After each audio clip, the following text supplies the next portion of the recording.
हायरानसा के बाद mannerism, mannerism के बाद बरूक आर्ट स्टार्ट होता है। इसलिए एक्सप्लेन कर रहे हैं क्योंकि पता होना चाहिए कि बरूक आर्ट कब स्टार्ट हुआ और बरूक आर्ट का एक्चुअल टाइम क्या रहा है 16वीं शती में। 16वीं शती कैसे हुआ, तो 1600 टू 1750 इसका टाइम ड्यूरेशन है बरूक आर्ट का। बरूक आर्ट के बेसिकली जो फाउंडर, जन्मदाता जिनको कहा जाता है, वो है आर्टिस्ट कैरावेजियो। कैरावेजियो जन्मदाता हैं। और अदर आर्टिस्ट हैं, मोस्ट इम्पॉर्टेंट है आर्टिस्ट रैम्ब्रा। रैम्ब्रांड नाटकीय पेंटिंग्स के लिए बहुत फेमस रहे हैं। और दूसरे हैं, रैम्ब्रा की मोस्ट इम्पॉर्टेंट पेंटिंग है the night watch. Next artist है वर्मियर। फ्रेंच हेल्स बेसिकली पोर्ट्रेट के लिए बहुत फेमस है, व्यक्ति चित्र के लिए।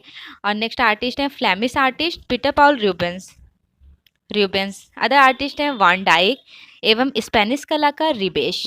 वेलास्के भी यहाँ से बिलोंग करते हैं, इसी आर्ट मूवमेंट से। वेलास्के बेसिकली फेमस रहे हैं, काफ़ी इनकी फेमस पेंटिंग्स है, उसके बारे में एक्सप्लेन करूंगी। देखिए बरूक आर्ट में कैसी पेंटिंग्स बनाई गई थी, यहाँ पे भ्रम पैदा किया गया था। एक्चुअल जो बिल्डिंग्स होती हैं वो वास्तविकता से ऊंची। और यहाँ के महत्वपूर्ण मूर्तिकार हैं बरूक आर्ट बर्नीनी। बर्नीनी से बहुत क्वेश्चंस आते हैं जेआरएफ में। बर्नीनी यहाँ के बरूक आर्टिस्ट रहे हैं, बरूक स्कल्प्टर आर्टिस्ट हैं, मूर्तिकार। ठीक है, चलिए नेक्स्ट क्वेश्चन देख लेते हैं। बरूक कला का कलाकार कौन था, तो बरूक कला के आर्टिस्ट कौन से हैं बताना है। पीटर पॉल रूबेंस थे। कोलकाता में विक्टोरिया स्मारक पर 1998 का प्रस्थान स्ट्रक्चर्स ऑफ मीनिंग किसने बनाया था। स्ट्रक्चर ऑफ मीनिंग विवॉन सुंदरम का बनाया गया इंस्टॉलेशन है। विवॉन सुंदरम एक आर्टिस्ट थे, आर्टिस्ट, इंस्टॉलेशन आर्टिस्ट के साथ साथ ये एक मूर्तिकार भी रहे हैं। मूर्तिकार मतलब स्कल्प्टर आर्टिस्ट भी थे। विवॉन सुंदरम कल्याण सुंदरम के बेटे रहे हैं। विवॉन सुंदरम के पिता कल्याण सुंदरम 1968 टू 71 में विधा आयोग के अध्यक्ष रहे थे। वे लंदन में ब्रिटिश अमेरिकन पेंटर केवी किड्स से मिले तथा कुछ समय उनके साथ स्पेंड किए। कुछ विवॉन सुंदरम ने किस कला संस्थान में अध्ययन किया। विवॉन सुंदरम ललित कला संकाय एएमयू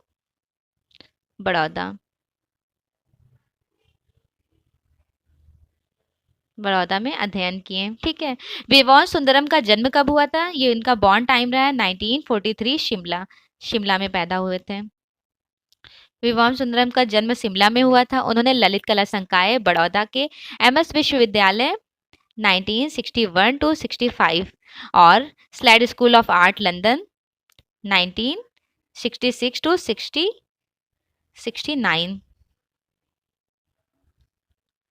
69 में चित्रकला का अध्ययन किए, जहां इन्होंने सिनेमा इतिहास का भी अध्ययन किया था। इनके पिता कल्याण सुंदरम भारतीय विधि आयोग के चेयरमैन थे। क्या थे, भारतीय विधि आयोग के चेयरमैन।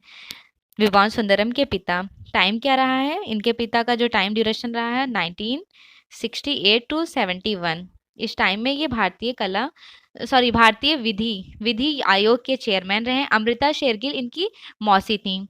ध्यान रखिएगा कौन से आर्टिस्ट हैं जिनकी मौसी अमृता शेरगिल है, तो वो हैं विवॉन सुंदरम। उस कलाकार का नाम बताइए जो रूढ़ी मुक्त चीजें जैसे इंजन ऑयल के धब्बे वाले हैंडमेड कागज का उपयोग करते हैं। आर्टिस्ट विवॉन सुंदरम। विवॉन सुंदरम एक बौद्धिक कलाकार थे। कैसे कलाकार थे, तो बौद्धिक कलाकार थे विवॉन सुंदरम। वर्ष 1984 ईस्वी में इन्होंने एक एग्जीबिशन आयोजित की थी, प्रदर्शनी। ठीक, साइंस फॉर फायर। कौन सी exhibition, science for fire. Science for fire exhibition start किए थे। और क्या नाम इनका, विवॉन सुंदरम इन्होंने वाटर कलर, पेस्टल, चारकोल आदि मीडियम्स में काम किया। इवन ऑयल कलर में भी इन्होंने काम किया है। इन्होंने कलाकृति बनाई। रविंद्र भवन में इन्होंने इंजन ऑयल और चारकोल में अपनी एग्जीबिशन, पेंटिंग एग्जीबिशन की थी इस मीडियम में बनाकर। तत्पश्चात दीर्घारती संग्रह दीर्घा न्यू दिल्ली में इन्होंने एक एकल प्रदर्शनी, सोलो एग्जीबिशन लगाए थे। सोलो एग्जीबिशन कहाँ लगाए? धीधराड़ी दीर्घा में, जिनका नाम सहयोग और सम्मिलित दिया गया इन्हें। गीता कपूर कौन है? गीता कपूर कला इतिहासकार और कला समीक्षक, मीन्स आर्ट क्रिटिक और आर्ट हिस्टोरियन है। बेसिकली गीता कपूर फेमस रही है आर्ट हिस्टोरियन और आर्ट क्रिटिक के लिए। उसके साथ ही साथ इन्होंने कला, फिल्म, संस्कृति, सिद्धांत पर बहुत सारे निबंध लिखना पसंद किए।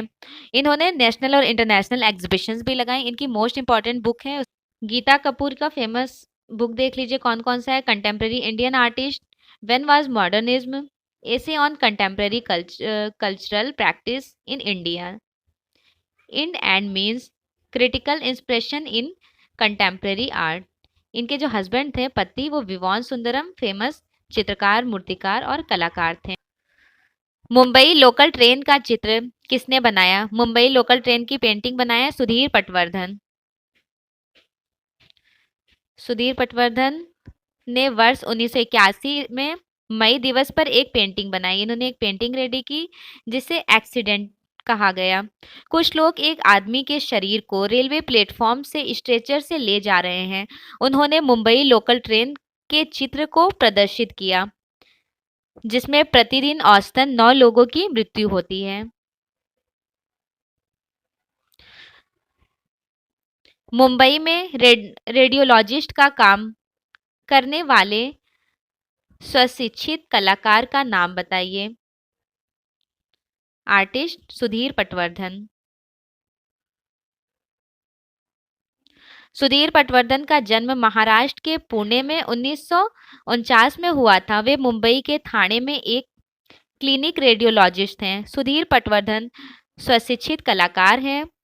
वामपंथी विचारधारा के प्रति रुझान होने के कारण उन्होंने मजदूरी की दुनिया, साधारण जन का नजदीक से अध्ययन किया। वर्ष 1981 में उन्होंने अपनी नुक्कड़ नाटक पेंटिंग में कैनवस का विभाजन किया। मतलब उन्होंने कैनवस का ऐसा विभाजन किया था जिसमें एक तीखी राजनीतिक दृष्टि से महत्वपूर्ण था।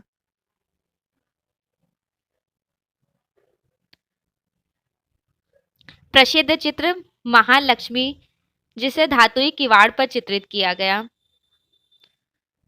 अतुल डोडिया ने। अतुल डोडिया की वाइफ है अंजू डोडिया।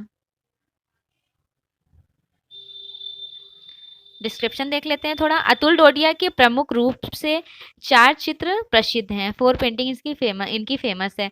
वर्ष 1989 में उन्होंने सोमनाथ में अस्थाई आवास, लॉगिंग इन सोमनाथ चित्र बनाए। पेंटिंग का नाम था लॉगिंग इन सोमनाथ।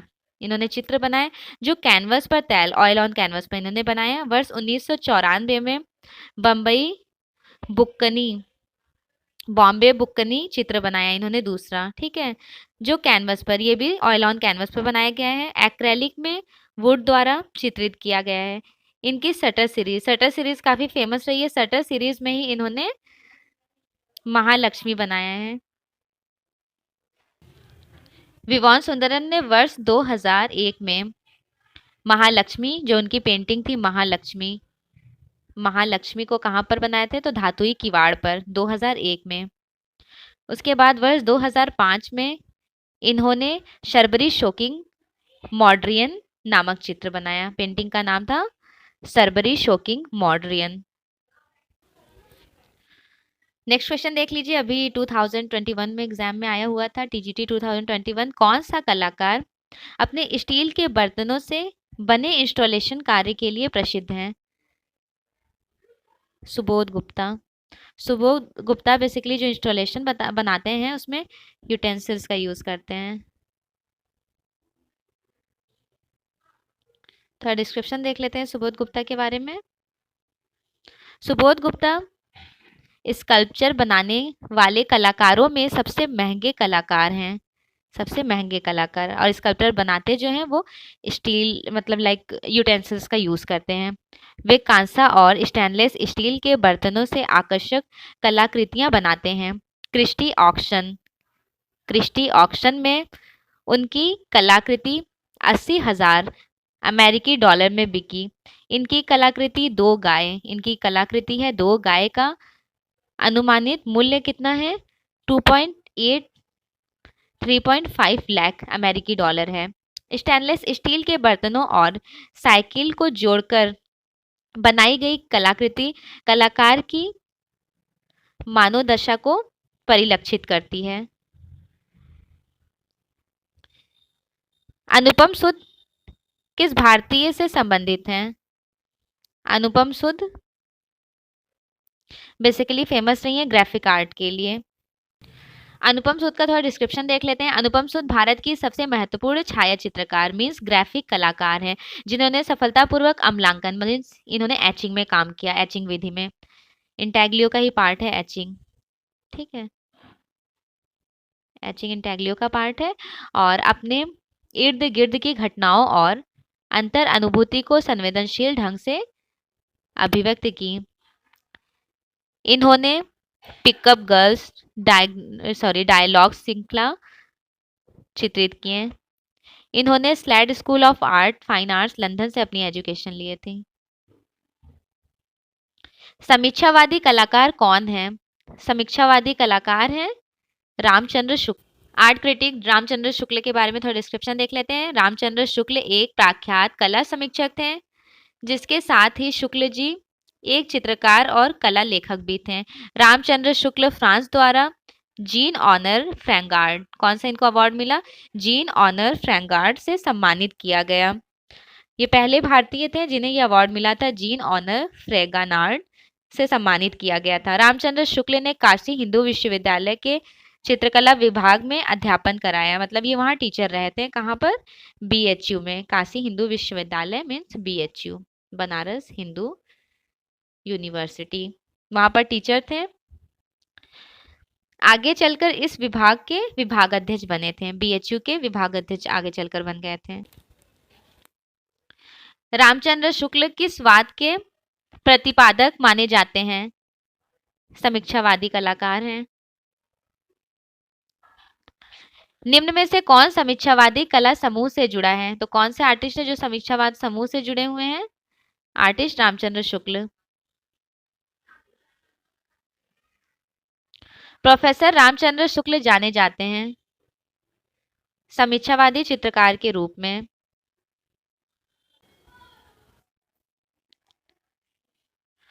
भारत में समीक्षावाद किसने स्थापित किया? कौन से आर्टिस्ट हैं जो भारत में समीक्षावाद स्टार्ट किए थे? रामचंद्र शुक्ल।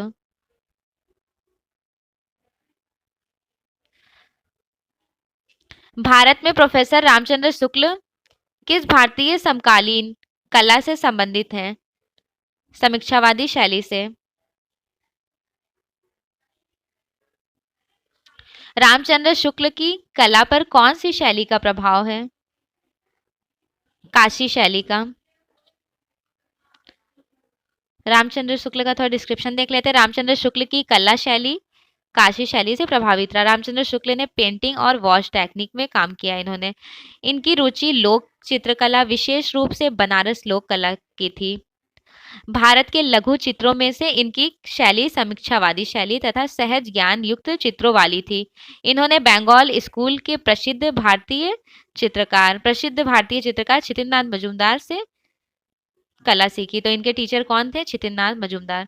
तो ध्यान रखिएगा, रामचंद्र शुक्ल के टीचर रहे हैं छितिंद्रनाथ मजूमदार। कौन कला समीक्षक नहीं है? कौन से आर्टिस्ट आर्ट क्रिटिक नहीं है? सॉरी, देखिए ज्योतिष जोशी कौन कला समीक्षक नहीं है? केशव मलिक कला समीक्षक है, ज्योतिष जोशी कला समीक्षक है, प्रयाग शुक्ल कला समीक्षक है, लेकिन वीरेश्वर सेन आर्टिस्ट हैं। कहाँ के आर्टिस्ट हैं? यूपी के आर्टिस्ट। थोड़ा डिस्क्रिप्शन देख लेते हैं वीरेश्वर सेन के बारे में। चित्रकार वीरेश्वर सेन का जन्म 15 नवंबर 1897 ईस्वी में कोलकाता में हुआ था। वर्ष 1923 ईस्वी में बिहार के नेशनल कॉलेज पटना में अंग्रेजी के अध्यापक पद पर नियुक्त हो गए थे, इंग्लिश टीचर बने थे। ठीक है, कब? 1923 में। इन्होंने Indian society of oriental art Kolkata में कला की शिक्षा प्राप्त करके वर्ष 1926 ईस्वी में Lucknow school of arts and craft में प्राचार्य के पद पर कार्य किए। इनके प्रयासों से लखनऊ में सेंट्रल डिजाइनर की स्थापना हुई और ये प्रथम निर्देशक नियुक्त हो गए थे वहां। सेन मोशाय के रूप में लोकप्रिय रहे। वीरेश्वर सेन प्रारंभ में इन्होंने चित्रकार जाने जाते थे। किसके लिए फेमस रहे? आकृति चित्रों के लिए। शुरू में इन्होंने आकृति चित्र बनाए, मतलब लाइव स्केचिंग्स वगैरह की, और ये water colour, tempera, wash, pastels आदि में इन्होंने काम किया। आत्मबोध, पुनर्जीवन, प्रकाश का आह्वान, अछूती, हिमशीलता, स्थानार्थी, तीर्थयात्री, योद्धा और संत, स्वर्ण पर्वत, तुंगनेश्वर का मंदिर, सोता सिंह आदि इनकी फेमस पेंटिंग रही है। निम्नांकित में से कौन कलाकार ऑप आर्ट से जुड़ा नहीं है? तो ऑप आर्टिस्ट कौन से आर्टिस्ट नहीं है बताना है यहाँ पर। अनुस्केविट्स, रिचार्ड नहीं है। देखिए, ऑप आर्ट बेसिकली होता है क्या है? ऑप आर्ट में जो पेंटिंग बनाई है वो हिप्नोटाइज, लाइक जूमिंग इफेक्ट, कुछ इस तरह से हमने कैनवस लिया। तो ये एक क्रिएशन, 2 क्रिएशन, 3। देखिएगा, ऑप आर्ट बहुत अच्छी पेंटिंग है। इसके फेमस फाउंडर रहे हैं, ऑप आर्ट के जन्मदाता हैं विक्टर वसारेल्ली। ठीक है, ऑप कलाकार का नाम बताइए। ऑप आर्टिस्ट है विक्टर वसारेल्ली, और other artist Andy Warhol pop artist हैं, Peter Paul Rubens baroque artist हैं, ठीक है। किस कलाकार ने अपने चित्रों, इनकी अपनी पेंटिंग से बाइबल के विषयों को मानवतावादी दृष्टि से अनुदित किया? कौन से आर्टिस्ट हैं जिन्होंने अपनी पेंटिंग में बाइबल का यूज किए थे? पीटर पॉल रिबन्स, बाइबल्स को, पेंटिंग्स को कैप्चर किए थे। पीटर पॉल रिबन्स का डिस्क्रिप्शन देख लेते हैं। पीटर पॉल रिबन्स ने बाइबल के विषयों को मानवतावादी दृष्टि से अनुदित किया। पीटर पॉल रिबन्स ने बाइबल कथाओं, घटनाओं और प्राकृतिक जीवन का चित्रण किया, मतलब इन्होंने नेचुरल पेंटिंग्स भी बनाई। पीटर पॉल रिबन्स का जन्म हुआ था 1577 ईस्वी में जर्मन में। पीटर पॉल रिबन्स ने 1662 ईस्वी में ईसा की सूली, 1612 में इन्होंने ईसा की सूली पर उतारा जाना पेंटिंग बनाया। बहुत फेमस पेंटिंग है, ईसा को सूली पर उतारा जाना, इनकी सबसे सर्वोत्तम कृति है। दूसरी, इन्होंने 1609 से 10 में क्रॉस पर खड़ा किए जाना पेंटिंग्स बनाए थे, ये अद्वितीय कृति है। रिबन्स ने एंटवर्प के टाउन हॉल हेतु मोज़ैक की वंदना, देखिए मोज़ैक की वंदना पेंटिंग किसकी है? पीटर पॉल रिबन्स की। और मोज़ैक की वंदना फेमस रही है, renaissance artist Leonardo da Vinci ने भी बनाई है। नेक्स्ट है Peter Paul Rubens baroque Flemish painter थे। तो ये कहाँ के आर्टिस्ट रहे हैं? Baroque artist, Flemish baroque painter. Paris का निर्णय, जजमेंट ऑफ पेरिस काफी फेमस है, judgement of Paris Peter Paul Rubens ने बनाई है। पेरिस का निर्णय का कलाकार कौन है? पेरिस का निर्णय पीटर पॉल रिबन्स की पेंटिंग है। वेनिस का रफेल, वेनिस का रफेल किसे कहा जाता है? वेनिस का रफेल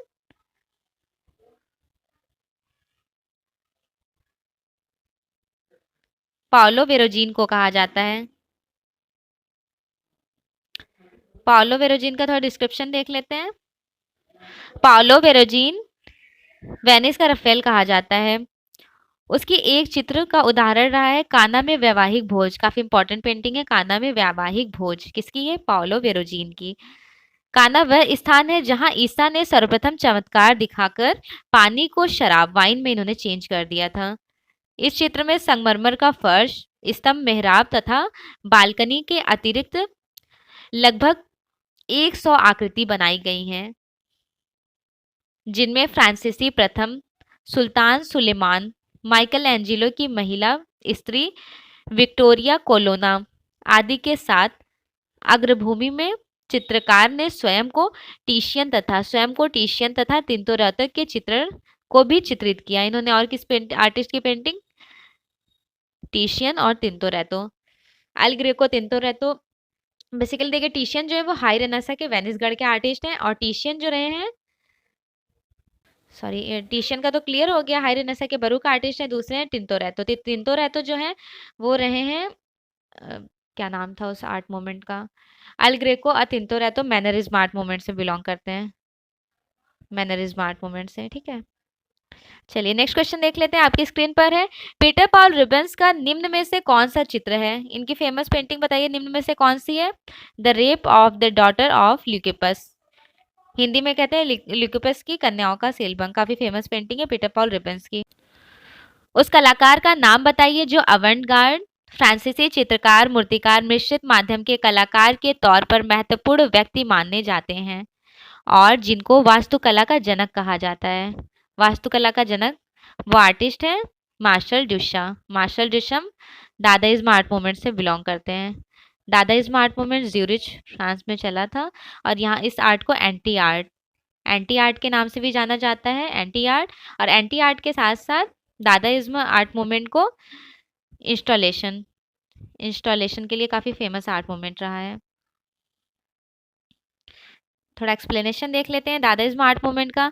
मार्शल ड्यूशा अवंत-गार्ड फ्रांसीसी चित्रकार, मूर्तिकार, मिश्रित माध्यम के कलाकार के तौर पर महत्वपूर्ण व्यक्ति माने जाते हैं। उन्होंने वास्तुकला मतलब ऑब्जेक्ट आर्ट के जनक, तो ऑब्जेक्ट आर्ट के जनक कौन है?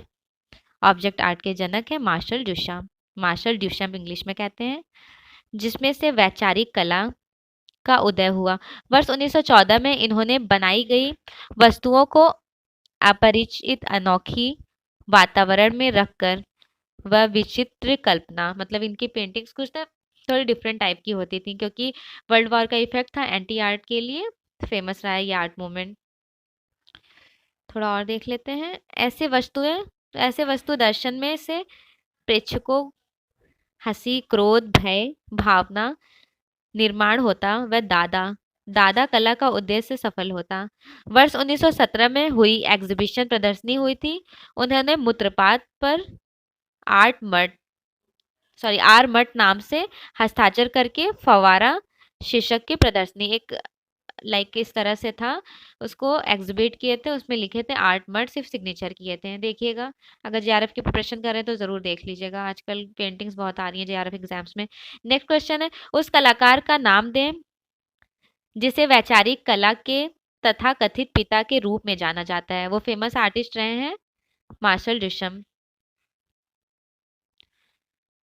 रेडीमेड आर्ट के लिए भी फेमस रहा है ये आर्ट मूवमेंट दादाइज्म में। मार्शल ड्यूशम वैचारिक कला के तथाकथित पिता के रूप में जाने जाते हैं। वर्ष 1917 में इनकी एग्जीबिशन हुई थी, रेडीमेड आर्ट करके एग्जीबिशन की गई थी। उसमें क्या यूरिनल मूत्र, उनकी यह कला यूरिनल के नाम से जानी जाती है। फेमस पेंटिंग है सीढ़ियों से उतरती निवस्त्र स्त्रियां, किसने चित्रित किया? इस पेंटिंग को इंग्लिश में बोलते हैं new descending from staircase, English में भी आ सकता है, तो दोनों वर्जन याद रखिएगा, इंग्लिश और हिंदी। इसके फेमस आर्टिस्ट थे मार्शल ड्यूशम। देखिए इंग्लिश में न्यू डिसेंडिंग फ्रॉम स्टेयरकेस। वर्ष 1912 में भविष्यवादियों के गति सिद्धांत से प्रभावित इन्होंने फ्यूचरिज्म से इंफ्लुएंस होकर ये पेंटिंग्स बनाई थी। कब बनाई? 1912 में मार्शल ड्यूशम ने। मार्शल ड्यूशम की अदर फेमस पेंटिंग है न्यूयॉर्क में 1915 में इन्होंने बनाई अपनी प्रसिद्ध कलाकृति ब्रह्मचारियों से विवस्त्र की गई वधू। 1916 ईस्वी में इन्होंने कुर्सी पर साइकिल को बिठाकर अपनी प्रथम संचालित मूवमेंटेबल एग्जीबिशन किए थे इंस्टॉलेशन का। नेक्स्ट क्वेश्चन है, कलाकार को पहचाने जिसने न्यू डिसेंडिंग स्टेयरकेस 1912 में कब बनाए थे? 1912 में। Artist Marcel Duchamp. Next question है आपके स्क्रीन पर, आधुनिक कला के वादों का जन्म स्थान। आधुनिक कला मतलब मॉडर्न आर्ट का जो टाइम ड्यूरेशन रहा है उसके जन्मदाता कौन थे? कहाँ पे स्टार्ट हुआ? तो आधुनिक कला means modern art. Modern art के बारे में बात हो रही है, स्टार्ट हुआ है फ्रांस में। आधुनिक कला के वादों का जन्म स्थान, देखिए मॉडर्न आर्ट कहाँ स्टार्ट हुआ था इसके बारे में बताना है। मॉडर्न आर्ट स्टार्ट हुआ था फ्रांस में। एक्सप्लेनेशन देख लेते हैं। आधुनिक चित्रकला का इतिहास प्रभाववाद मीन्स इम्प्रेशनिज्म आर्ट मूवमेंट प्रारंभ करने का प्रमुख कारण यह है कि आधुनिक चित्रकला की कुछ विशेषताएं बहुत ही स्पष्ट रूप से सर्वप्रथम प्रभाववाद में भी प्रतीत होती हैं। प्रभाववाद का आरंभ पेरिस में हुआ था। पेरिस मीन्स फ्रांस में शुरू हुआ है प्रभाववाद। पेरिस फ्रांस में हुआ है। इसके अलावा प्रभाववाद पहले फ्रांस में जॉर्ज द लातूर द्वारा नैसर्गवादी चित्रण तथा ल ने भाइयों द्वारा यथार्थवादी शैली में चित्रण किया गया। 18वीं शताब्दी के उत्तरार्ध में फ्रांस में नियो क्लासिज्म मीन्स नवशास्त्रीयतावाद जैक लुइस डेविड के द्वारा शुरू किया गया। 1819 ईस्वी में लगभग फ्रांस के रोमांसवाद मीन्स रोमांटिसिज्म, रियलिज्म यथार्थवाद, इम्प्रेशनिज्म, प्रभाववाद आदि कला शैलियों का जन्म हुआ। अतः हम कह सकते हैं कि आधुनिक कला के वादों का जन्म फ्रांस में हुआ। देखिए आधुनिक कला का जो एक्चुअल रहा है वो modern art. Modern art famous है। मॉडर्न आर्ट 1850 ईस्वी में फ्रांस रिवॉल्यूशन हुआ था। उसके बाद 19वीं शताब्दी की जो कला है वो 4 डायरेक्शंस में गई थी। कितने direction? 4। New classicism, romanticism, realism और इम्प्रेशनिज्म। इस तरह से शॉर्ट में आप समझ लें। सबसे महत्वपूर्ण न्यूनतमवादी कलाकार का नाम बताइए। तो न्यूनतमवादी बेसिकली कहते हैं मिनिमलिज्म आर्ट मूवमेंट को। मिनिमलिज्म आर्ट मूवमेंट को एबीसी आर्ट, लिटरल आर्ट भी बोलते हैं। यहाँ पर फाउंडर है फ्रैंक स्टेला। अब पूछ रहे हैं कि मिनिमलिज्म आर्टिस्ट को यहाँ पहचानना है कि कौन से महत्वपूर्ण कलाकार हैं। कार्ल आंद्रे मिनिमलिज्म आर्टिस्ट हैं और फाउंडर जन्मदाता हैं Frank Stella. Frank Stella basically famous रहे हैं। इन्होंने शेप्ड आर्ट का क्रिएशन किया है। Shaped art different different canvas को इस तरह से शेप दे करके आर्ट को क्रिएट करना। अपनी कृतियों में बिंदी का प्रयोग कौन करती हैं? बिंदी जो बेसिकली डॉट्स जो लगाई जाती है माथे पे बिंदी, वो अपनी पेंटिंग में कौन यूज करता है? भारती खेर। भारती खेर सुबोध गुप्ता की वाइफ है। ये अपनी पेंटिंग्स में बिंदु का यूज करती हैं, डॉट्स का। ठीक है, सपोज कीजिए कैनवस है तो डिफरेंट डिफरेंट कलर्स के बिंदु को लेकर के इस तरह से कंपोस्ट करती हैं। देखिएगा काफ़ी हिप्नोटाइजिंग पेंटिंग है, मुझे तो अच्छी लगती है। देखिए नेक्स्ट है, अपने आर्टिस्ट का ये क्लियर हो गया कि बिंदी का यूज़ करती हैं अपनी पेंटिंग में। दूसरे हैं कि बिंदुवादी कलाकार कौन है? बिंदुवादी कलाकार हैं बेंद्रे। बेंद्रे भारत के बिंदुवादी कलाकार हैं। और जॉर्ज जॉर्ज स्यूरेट। जॉर्ज स्यूरेट कहाँ के हैं? ये फ्रांस के रहने वाले हैं। बेसिकली ये बिंदुवादी कलाकार हैं, पॉइंटलिज्म आर्टिस्ट हैं। बिंदुवादी कलाकार भारत के बेंद्रे हैं और यूरोप के जॉर्ज स्यूरेट है। नेक्स्ट इंपॉर्टेंट टास्क है कि बिंदु पेंटिंग किसकी है? तो बिंदु पेंटिंग है रजा की। पैक ग्रुप के आर्टिस्ट है रजा। तो यहाँ से 1 से 3 क्वेश्चंस क्लियर हो गए। चलिए थोड़ा डिस्क्रिप्शन देख लेते हैं भारती खेर के बारे में। सॉरी बैकग्राउंड से आवाज़ आ रही है, उसके लिए माफ़ी चाहूँगी। हाँ देखिए, भारती खेर अपने चित्रों में बिंदी का प्रयोग करने के लिए प्रसिद्ध हैं। इनका जन्म वर्ष 1969 में लंदन में हुआ था। इन्होंने अपने चित्रों की रचना भारत में की और इनके हस्बैंड थे सुबोध गुप्ता। सुबोध गुप्ता काफ़ी फेमस इंस्टॉलेशन आर्टिस्ट है, यूटेंसिल्स का यूज़ करते हैं अपने इंस्टॉलेशन में। नेक्स्ट क्वेश्चन है, रोकोको कला विकसित हुई। रोकोको कला कहाँ पर विकसित हुई? फ्रांस में। रोकोका का जो टाइम है वो 18वीं शती है। ठीक, रोकोको जो स्टार्ट हुआ था वो बरूक के बाद रोकोका स्टार्टिंग हो गया है। इसके बाद फ्रेंच रिवॉल्यूशन स्टार्ट हुआ था। तो ध्यान रखिएगा, इंपॉर्टेंट है जेआरएफ के पर्पज से। और वैसे तो सीक्वेंस पता भी होना चाहिए। रोकोको में बेसिकली होता क्या था? तो यहाँ पे आर्टिस्ट किस तरह की पेंटिंग्स करते थे? फॉर एग्जाम्पल यहाँ पर 2 आर्किटेक्ट फाउंडर रहे हैं। आर्किटेक्ट क्या थे? फाउंडर थे, जन्मदाता। रॉबर्ट दी कुट्टी और जैम मेली ऑन्टोनई, ये दोनों फाउंडर रहे हैं, जन्मदाता। बेसिकली रोकोको में काम जैसा हुआ, देखिए कंपेयर मैं कर दे रही हूँ तो जल्दी समझ आएगा। बरूक आर्ट में क्या होता था कि बरूक आर्टिस्ट जो पेंटिंग भ्रम पैदा करते थे, जैसे बिल्डिंग्स वास्तविकता से ऊंची लगती थी, इस तरह से इन्होंने क्रिएशन किया है। और सेम रोकोको में क्या हुआ है, यहाँ पर छोटे और आरामदायक भवन बनाए गए हैं और डेकोरेटिव के लिए काफ़ी फेमस रहा है। यहाँ पर स्कल्पचर वगैरह डेकोरेट की जाती थी। और जैसे लाइक हमारा वो गैलरी हो गया, तो गैलरी के सराउंडिंग में उनके छतों पर बहुत अच्छे से कंपोस्ट किया जाता था। कम जगह में अच्छे से क्रिएशन किया गया है। चलिए थोड़ा सा डेफिनेशन देख लेते हैं रोकोको शैली का। 18वीं शताब्दी के प्रारंभ में फ्रांस की दरबारी कला में एक नई शैली का जन्म लिया, एक नई शैली ने जन्म लिया। इस शैली पर समकालीन वास्तुकला जो रोकोको कहलाई, मतलब कंटेम्प्रेरी आर्किटेक्ट पर फोकस किया गया है, जो रोकोको कहलाई। रोकोको का मीनिंग ही होता है रॉक संबंधी, मतलब शिला शिला चट्टानों पर काम किया गया। यह शैली रोकोको नाम से प्रसिद्ध है।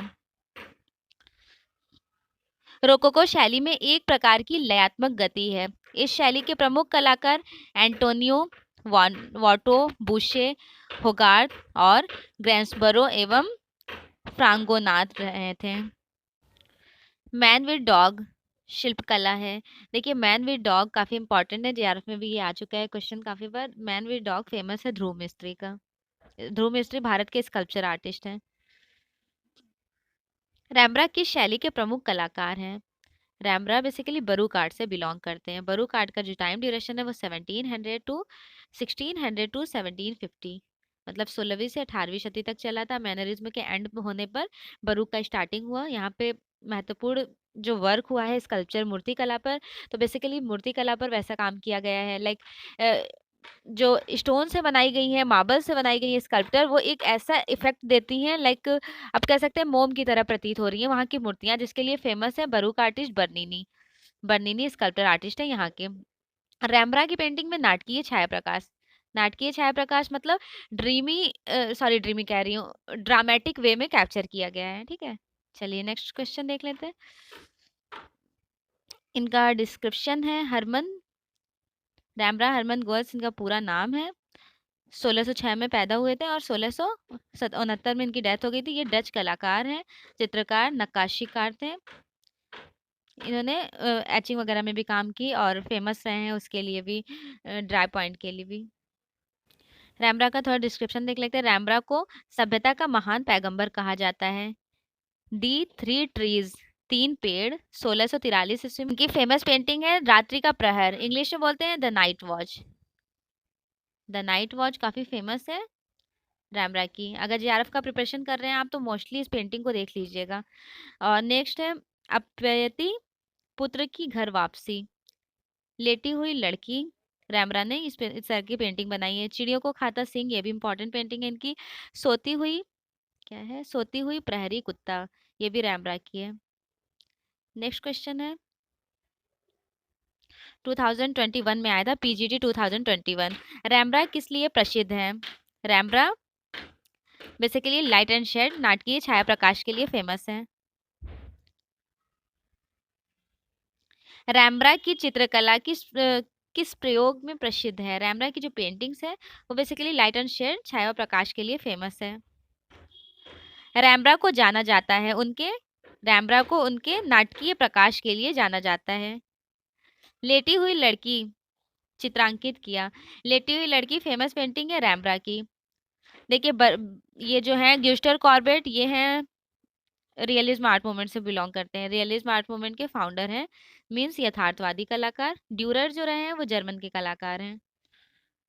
तीन पेड़, इंग्लिश में बोलते हैं थ्री ट्री फेमस पेंटिंग है आर्टिस्ट रैम्ब्रा की। रैम्ब्रा है बरूक आर्टिस्ट। नेक्स्ट है ग्यूस्टर कॉर्बेट, ये रियलिज्म आर्ट मूवमेंट से बिलोंग करते हैं। गोया रोमांटिसिज्म आर्ट मूवमेंट के मेंबर रहे हैं। और दोमिए और कुर्बे, ये दोनों रियलिज्म आर्ट मूवमेंट के हैं। रियलिज्म यथार्थवादी कलाकार हैं और ये कुर्बे जो है वो फाउंडर है। लेकिन यहाँ पे तीन पेड़ बनाया गया है रैम्ब्रा की। एक डच कलाकार, ड्राफ्टमैन एवं प्रिंट मेकर की प्रसिद्ध कृति तीन गायक, जिसे इंग्लिश में बोलते हैं थ्री सिंगर, इस पेंटिंग को बोलेंगे सिंगर थ्री सिंगर किस आर्टिस्ट की फेमस पेंटिंग है? आर्टिस्ट रैम्ब्रा की। रैम्ब्रा ने ये फेमस पेंटिंग बनाई है, बिलोंग करते हैं बरूक आर्ट से। रफेल हैं high renaissance artist, Vincent van Gogh post impressionism artist और सैल्वाडोर डाली सरेलिस्ट आर्टिस्ट। पूछ लेता है ना कौन से आर्टिस्ट किस आर्ट मूवमेंट से बिलोंग करते हैं। नेक्स्ट क्वेश्चन देखिए, डच कलाकार हैं रैम्ब्रा, ड्राफ्टमैन और प्रिंट मेकर भी हैं। इनका थ्री सिंगर 1624 में पेंटिंग बनाई गई है, oil on canvas. The night watch रात्रि का प्रहर किस आर्टिस्ट की पेंटिंग है? रैम्ब्रा की पेंटिंग है। रैम्ब्रा ने द नाइट वॉच 1642 ईस्वी में ऑयल ऑन कैनवस पे बनाया है। 1642 में ऑयल ऑन कैनवस। और इसमें इस पेंटिंग में मिलिशिया कंपनी का एक ग्रुप का कंपोस्ट किया गया है। जेआरएफ का एग्जाम दे रहे हैं तो द नाइट वॉच जरूर देखिएगा। नेक्स्ट है बरूक शैली का प्रमुख कलाकार है। बरूक शैली के प्रमुख कलाकार कैराविजियो हैं। लोरेंजो द कैराविजियो इनका पूरा नाम है। बरूक आर्टिस्ट है।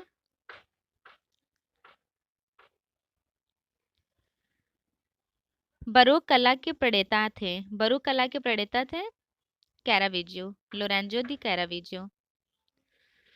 कैराविजियो किस कला आंदोलन से संबंध रखते हैं? कैराविजियो बेसिकली बरूक आर्टिस्ट है। रीतिवाद का कलाकार कौन था? रीतिवाद को इंग्लिश में बोलते हैं मैनरिज्म। मैनरिज्म आर्ट मूवमेंट के आर्टिस्ट हैं पार्मिजानो। देखिए जूलिया रोमानो, पार्मिजानो, रोसेप, गोलोक, कंबोडिया, ये सब कलाकार हैं रीतिवाद के। रीतिवाद का टाइम ड्यूरेशन है 1530 या 25 या 30 कह लें, 25 या 30 से लेकर के 1580 तक चला था। और यहाँ पे एक कॉन्स्ट्रापोस्टो का यूज किया गया है। कॉन्स्ट्रापोस्टो मतलब यस आकार की शेप्स को क्रिएट करना, मतलब लहराती बल खाती, इस तरह जैसे वो नहीं होता है दिया, सपोज कीजिए दीपक में इस तरह से एस आकार का बनता है, इसको कैप्चर करना। और मैनरिज्म में बेसिकली काम कैसा हुआ है, तो जो रफेल के अनुयायी थे, रफेल थे हाई रिनेसेंस आर्टिस्ट, उन्हीं के स्टूडेंट्स लोगों ने ये ग्रुप क्रिएट किया था। फ्रांसिस्को पार्मिजियानो आरंभिक रीतिवाद कला के अत्यधिक संवेदनशील कलाकारों में से एक थे। 1522 ईस्वी में उसे पार्मा कैथेड्रल के गलियारों का चित्र करने हेतु बुलाया गया। 1523 ईस्वी में इन्होंने कार्य किया अपना एक व्यक्ति चित्र यहाँ बनाया, जिसमें स्वयं स्वयं को एक उन्नतोत्तर दर्पण, जिसे बोलते हैं कन्वेक्स मिरर, में दिखाया एवं विकृत किया, मतलब चित्रण किए। यहाँ के फेमस आर्टिस्ट देखिए क्या क्या, छाया प्रकाश, लाइट एंड शेड को भी कैप्चर किए हैं, और इन्होंने वुड कट मुद्रण में भी काम किया है। और डिजाइन बनाने वाले संभवतः प्रथम शिल्पी माने गए हैं। आर्टिस्ट हैं जूलिया रोमानो, जोकोपो पोंतोर्मो, रोसो। रीतिवाद के कलाकार है पार्मिजियानो सहित ये तीन रफेल के शिष्य थे। ये तीनों कौन है? रफेल के स्टूडेंट। कौन कौन से हैं देख लीजिए, जूलिया रोमानो, जोकोपो पोंतोर्मो और रोसो। और रफेल बिलोंग करते थे हाई रिनेसा आर्ट मूवमेंट से। टर्किश बाथ का चित्रकार कौन है? टर्किश बाथ फेमस पेंटिंग है इग्र की। इग्र बिलोंग करते हैं neo classicism, neo classicism art movement से। नियो क्लासिज्म आर्ट मूवमेंट चला था 1780 से लेकर के 1830 तक। और बेसिकली यहाँ के जो प्रणेता रहे हैं, देखिए फाउंडर थे डेविड। डेविड से अभी 5 क्वेश्चन जेआरएफ एग्जाम में आया था इसी ईयर, और ये प्रणेता थे, ठीक है। और उसके बाद डेविड के बाद यहाँ पर इग्र ने काफ़ी अच्छी रेखांकन वगैरह की, इसके लिए फेमस है। डेविड जन्मदाता हैं, फाउंडर, और प्रणेता हैं विंकलमैन। विंकलमैन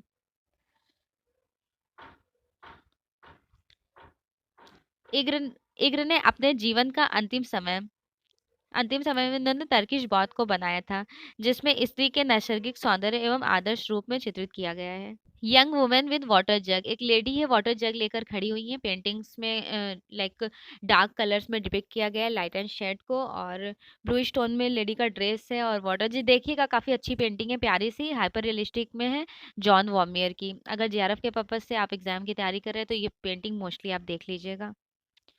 यंग वुमेन विद वाटर जग इन्होंने बनाई है 1660 से 1662 तक में। और ये डच चित्रकार थे, बरूक आर्ट से बिलोंग करते हैं। Tiger in moonlight, tiger in the moonlight night ये फेमस पेंटिंग है, 2021 का आया हुआ है, जोगेन चौधरी का। और ये क्वेश्चन जेआरएफ में भी आया हुआ है, पहले जेआरएफ में आ चुका है और ये 2021 में आया था, इसी लास्ट ईयर। इनका थोड़ा डिस्क्रिप्शन देख लेते हैं। टाइगर इन द मूनलाइट नामक चित्र जोगेन चौधरी ने पेस्टल एवं स्याही से कागज पर बनाए थे। इनके चित्रों में चंद्रमा और बाघ, गणेश, नटी विनोदनी आदि का चित्रण किया गया है। ये चित्र रचना के लिए स्याही एवं मोम का प्रयोग करते थे। स्याही और मोम के लिए जोगेन चौधरी फेमस। निम्न में से उत्तर प्रदेश के कौन भूदृश्य चित्रकार करने वाले जीवित चित्रकार है? भूदृश्य मीन्स लैंडस्केप के लिए फेमस आर्टिस्ट रहे हैं यूपी के सतीश चंद्र। थोड़ा डिस्क्रिप्शन देख लेते हैं सतीश चंद्र का। भूदृश्य चित्रण करने वाले जीवन सतीश चंद्र थे। उनकी चित्रकारी प्रकृति प्रेम के लिए थी।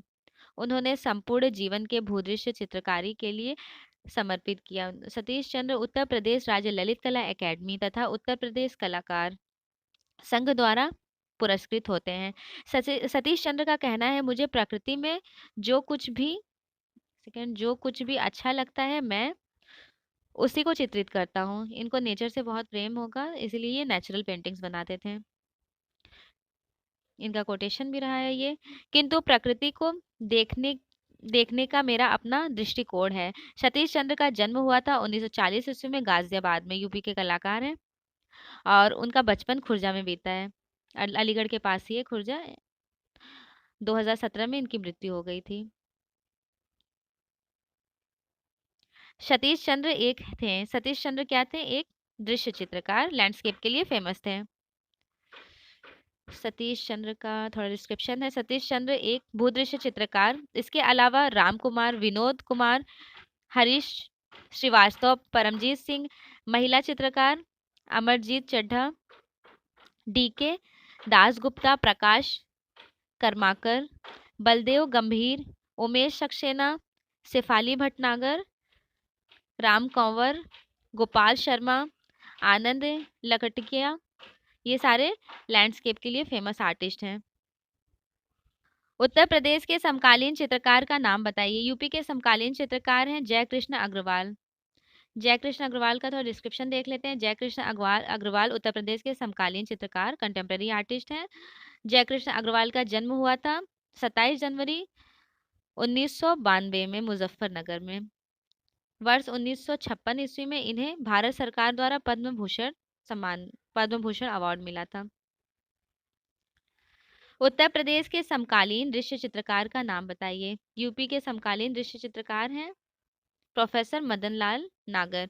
मदन लाल नागर बेसिकली वहाँ के कौन सा जगह है, एक सेकेंड, लखनऊ। हाँ, इन्होंने लखनऊ के काफी सारे लैंडस्केप बनाए हैं और आर.एस. विश ने लखनऊ के बाढ़ के दृश्य बनाए हैं। दोनों में ये डिफरेंस है।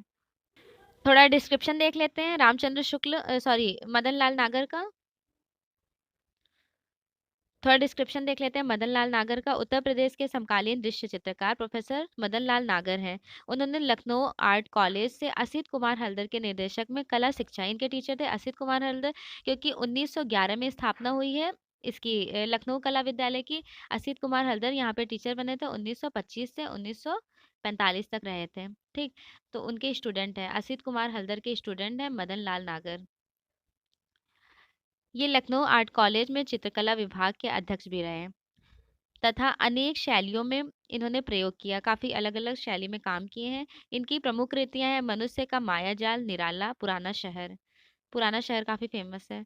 चलिए नेक्स्ट देख लेते हैं आर्टिस्ट। क्वेश्चन में प्रोफेसर मदन लाल नागर थे, ये फेमस चित्रकार थे, लैंडस्केप के लिए फेमस थे।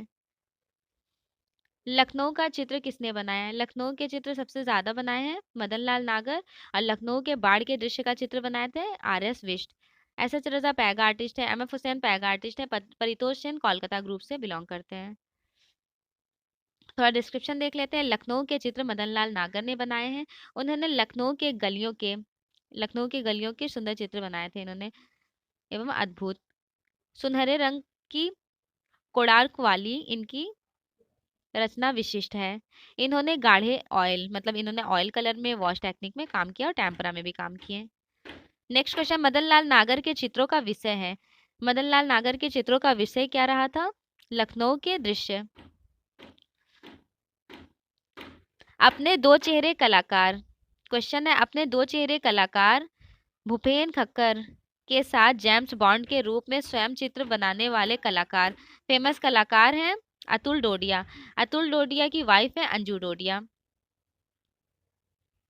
तो डिस्क्रिप्शन देख लेते हैं। Atul Dodiya Satyajit Ray, Federico Fellini, Akira Kurosawa जैसे फिल्मकारों और Bhupen Khakhar, David Hockney, Jasper Johns, Edward Hopper और मोंद्रियान जैसे कलाकारों से काफी प्रभावित हैं, इनसे इन्फ्लुएंस्ड रहे हैं। बॉम्बे बॉम्बे बुकेनेर 1994 में अतुल डोडिया भूपेन खक्कर डेविड हॉकनी के साथ जेम्स बॉन्ड के रूप में देते थे, ऐसा अपना एक्चुअल पोज देते थे। उनके द्वारा धारित रंगों में परिलक्षित होते हैं। श्री खक्खर प्रसन्ना वर्ष 2007 में डोडिया भूपेन खक्कर और श्रद्धांजलि अर्पित करते हैं, जो उनकी करीबी दोस्त हैं और उनके काम पर एक बड़ा प्रभाव बनाते हैं। नेक्स्ट क्वेश्चन है, किस कलाकार ने मैरिज एला मोड श्रृंखला, मैरिज एला मोड काफी फेमस है विलियम होगार्थ की, इंग्लैंड के आर्टिस्ट है विलियम होगार्थ। अनिश कपूर की महत्वपूर्ण रचना कौन सी है? अनिश कपूर की फेमस ये इंस्टॉलेशन है क्लाउड गेट। देखिए क्लाउड गेट 2022 एग्जाम में यहाँ से 5 क्वेश्चंस आए थे, क्लाउड गेट बनाकर दे दिया गया था, पूछा गया था ये किसका इंस्टॉलेशन है। तो क्लाउड गेट 2006 में बनाया गया है, इंस्टॉलेशन अनीश कपूर का है, शिकागो में है, शिकागो में ये इंस्टॉल्ड है और इसमें स्टेनलेस स्टील का यूज किया गया है। अनीस कपूर की मोस्ट इम्पॉर्टेंट इंस्टॉलेशन है क्लाउड गेट, शिकागो मिनेलियन पार्क में स्थित है और स्थानीय भाषा में इसे द बीन नाम से जाना जाता है। अनीस कपूर एक भारतीय ब्रिटिश कलाकार हैं। इनका जन्म हुआ था 1954 ईस्वी में मुंबई में। ये पश्चिमी और भारतीय दोनों संस्कृति स्रोतों से प्रेरणा लेते हुए दृश्य और कल्पनाशील मतलब इमेजिनेशन भावनाओं को बहुलता पैदा करने वाले मूर्तिकार के रूप में जाने जाते हैं। वर्ष 1991 ईस्वी में इनको टर्नर अवार्ड मिला था, 1991 में टर्नर अवार्ड मिला। दृश्य कला विजुअल आर्ट के लिए वर्ष 2013 में एलिजाबेथ द्वितीय द्वारा अनीश कपूर को नाइट अवार्ड मिला, नाइट की उपाधि मिली। उनकी अन्य कृतियां 1000 नेम्स जैसे pigment series, Leviathan at the grand palace, turning the world upsides down. Anish Kapoor के फादर पंजाबी थे और इनकी मदर यहूदी थी, उनके बेटे थे अनीश कपूर। वर्ष 1970 ईस्वी में इंग्लैंड के art school Hornsey college of art से अपना अध्ययन किया। उसके बाद Chelsea school of art London में स्नातकोत्तर की उपाधि प्राप्त की। इन्होंने इंग्लैंड में पहली बार मुख्य रंगों की श्रृंखला 1000 नेम्स प्रारंभ की। अनीश कपूर कौन है? अनीश कपूर ब्रिटिश भारतीय मूर्तिकार हैं। एस जी श्रीखंडे किस रूप में विख्यात हैं? एस जी श्रीखंडे फेमस थे मूर्तिकार के लिए, एमपी से बिलोंग करते हैं। इनका थोड़ा डिस्क्रिप्शन देख लेते हैं। एस जी श्रीखंडे विख्यात मूर्तिकार हैं। इनका जन्म मध्य प्रदेश के दमोह में 24 अप्रैल 1934 ईस्वी में हुआ था। उन्होंने कांस्य प्रतिमा में हे राम बनाई और हे राम इनकी कहाँ एग्जिबिट है? राष्ट्रीय आधुनिक कला संग्रहालय मीन्स नगमा में एग्जिबिट है। NGMA national gallery of modern art, shortcut में नगमा कहते हैं। नेक्स्ट क्वेश्चन है, इनमें से कौन मूर्तिकार हैं? इनमें से कौन मूर्तिकार है? मूर्तिकार है एस जी श्रीखंडे। देखिए गोगी सरोजपाल यूपी के आर्टिस्ट हैं, दिलीप दास गुप्ता भी यूपी के आर्टिस्ट हैं, मदन लाल नागर ये तीनों यूपी के आर्टिस्ट हैं। 2016 का क्वेश्चन है स्क्रीन पर, बिजुका श्रृंखला। बिजुका चित्र श्रृंखला संबंधित है, बिजुका चित्र श्रृंखला अवधेश मिश्र की है। थोड़ा इंपॉर्टेंट डिस्क्रिप्शन है, देख लेते हैं। बिजुका चित्र श्रृंखला अवधेश मिश्र से संबंधित है, जिसको मिश्र जी बहुत ही विस्तृत आयामों में अपने कैनवस का विषय मानकर समाज की एक नवीन दृष्टि दी। इन्होंने कैनवस पर बनाया है बिजुका श्रृंखला। बिजुका श्रृंखला जो पेंटिंग बनाए हैं अवधेश मिश्र, वो पॉलीक्रोमेटिक कलर वे में बनाया, मतलब मल्टी कलर्स उन्होंने यूज किया यहाँ पर। लंदन ओलंपिक के लिए बनाए गए शिल्प आर्शेलर मित अर्बिट की परिकल्पना किसने की? कलाकार का नाम बताइए। अनीश कपूर।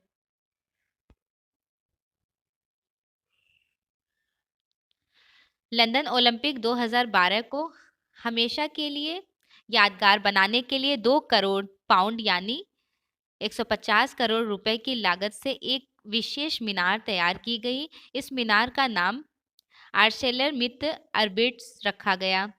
इसे तैयार करने के लिए भारतीय उद्योगपति लक्ष्मी निवास मित्तल ने धन खर्च किए थे। तो अब ये दिए कितने मनी किसने इन्वेस्ट किया? उद्योगपति लक्ष्मी निवास मित्तल ने। और प्रसिद्ध मूर्तिकार अनीश कपूर इंस्टॉलेशन रेडी किए। वेन चंपा ग्रो अप इस श्रृंखला चित्रों के रचनाकार। When Champa grow up Nilima Sheikh की है।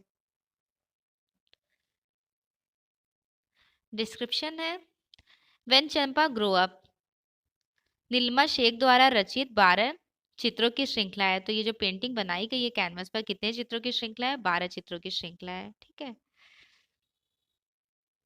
प्रत्येक में एक युवा लड़की के जीवन में एक प्रकरण दर्शाया गया है, जिसकी एक अरेंज मैरिज है और फिर उसकी ससुराल वालों द्वारा हत्या, दहेज, मतलब दहेज से रिलेटेड ये पेंटिंग्स बनाई गई है नीलिमा शेख के द्वारा। नेक्स्ट क्वेश्चन है,